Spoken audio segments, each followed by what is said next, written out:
Just keep paddling, just keep paddling, just keep paddling. I have to admit, I have a recurring nightmare. One where I wake up in a cold sweat. I look at the foot of my bed and I see the stern of the Reaper. Welcome back to 340 Paddler, and today I want to talk about this mythical creature, this thing that will haunt you through the 340. Okay, maybe it won't haunt you, but there will be talk. Let's talk about the Reaper. In its early days, it had a fine childhood. It used to ply the waters with its friends, a couple of John boats, some carp. But then it had a run-in, and no one's really sure what happened. It may have been stuck watching a Cuba Gooding Jr. movie. But whatever it was, it traumatized this once playful and happy boat and created the Reaper. So let's talk about the Reaper's role. At the end of the day, the Reaper is a sweep boat. The Reaper's job is to take up the end of the field and to track the slowest possible pace to hit the checkpoint cutoffs. Now, when you see the Reaper, there are one of two flags that will be on it. If you see the Reaper go past you with a black flag, that means that it is acting as a sweep boat. It is reaping.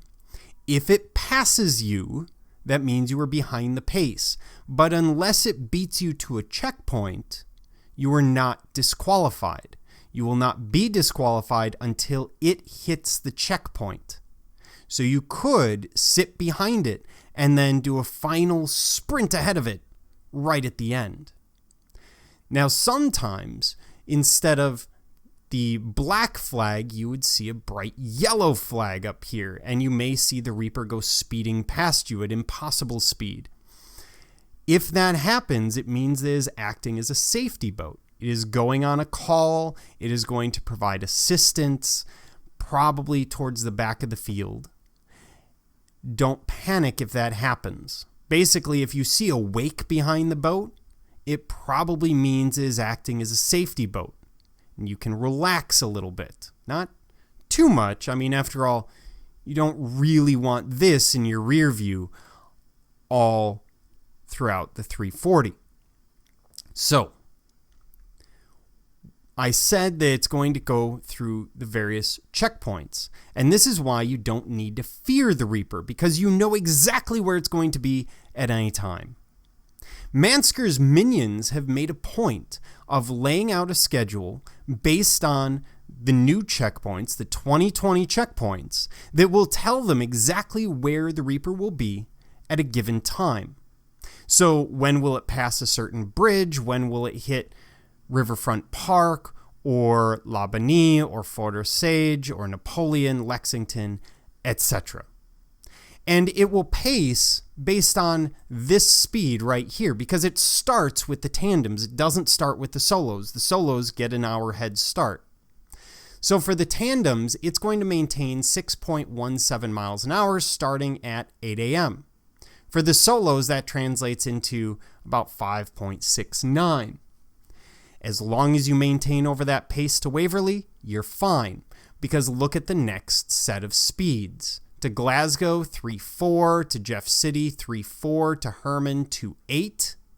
Now it picks up towards the end again, but you're probably so far ahead of it at this point, by the time you get to Glasgow, Jeff City, and Herman, that you won't have to worry about it come day 4.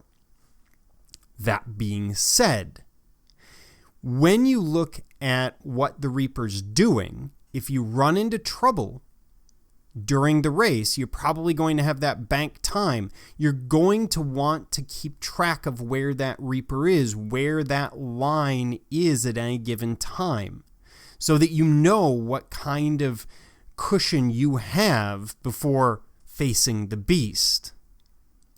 And what's the best way to get along with the Reaper? Well, first of all, stay ahead of it. And secondly, give it an offering of your firstborn. That worked for me. I mean, my 6-year-old will never be the same, but then again, I'll never be passed by the Reaper, hopefully, unless I see the sunrise in Waverly. This is 340 Paddler, hoping that you keep your paddle in the water.